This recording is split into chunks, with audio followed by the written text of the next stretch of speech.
Kamu Gen Z? Suka dunia fik? Atau sering nonton pertandingan dan mikir, gila, keren banget. Tapi apa gue bisa masuk ke dunia kayak gitu?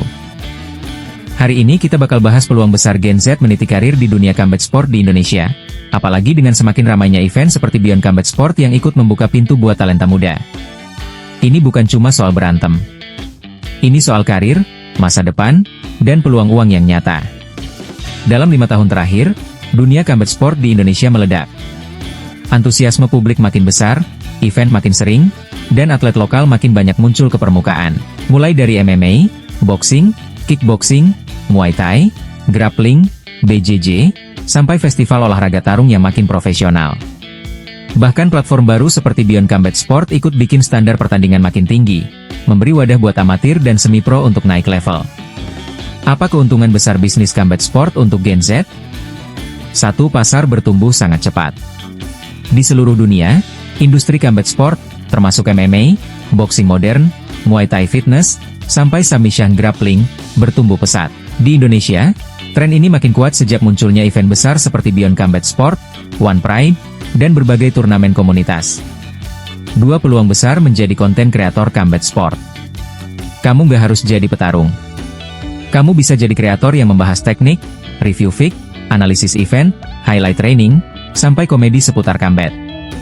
Contoh kreator global yang sukses diantaranya breakdown teknik MMA, analisis viral fik clip, journey latihan dari pemula fighter amatir, sketsa lucu dunia game. Kenapa Gen Z unggul?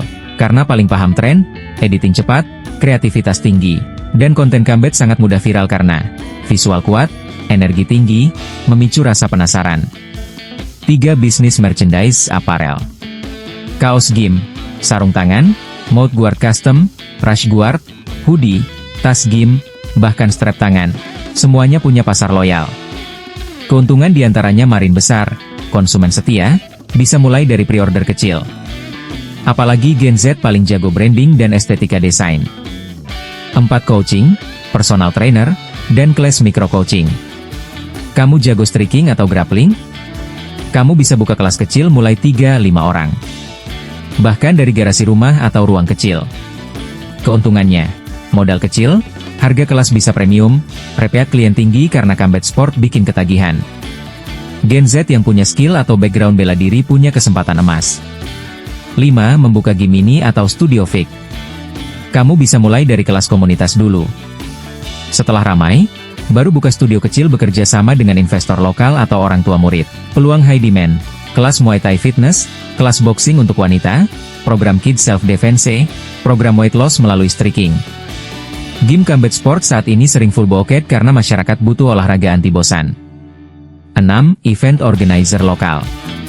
Event kecil seperti sparring day, open challenge, smoker fik, sampai community tournament punya demand besar.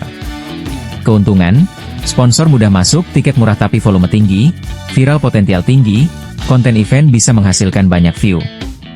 Gen Z paling kreatif membuat konsep event fresh. 7. Bisnis digital product. Gen Z bisa membuat e-book, training di rumah, program workout tanpa alat, meal plan fighter, template tracking latihan. Dunia combat sport bukan hanya tempat bertarung. Ini adalah ekosistem bisnis miliaran rupiah yang sedang berkembang. Dan Gen Z, dengan kecepatannya beradaptasi, kreativitas digital, dan keberanian mencoba, adalah generasi yang paling cocok mengambil peluang ini.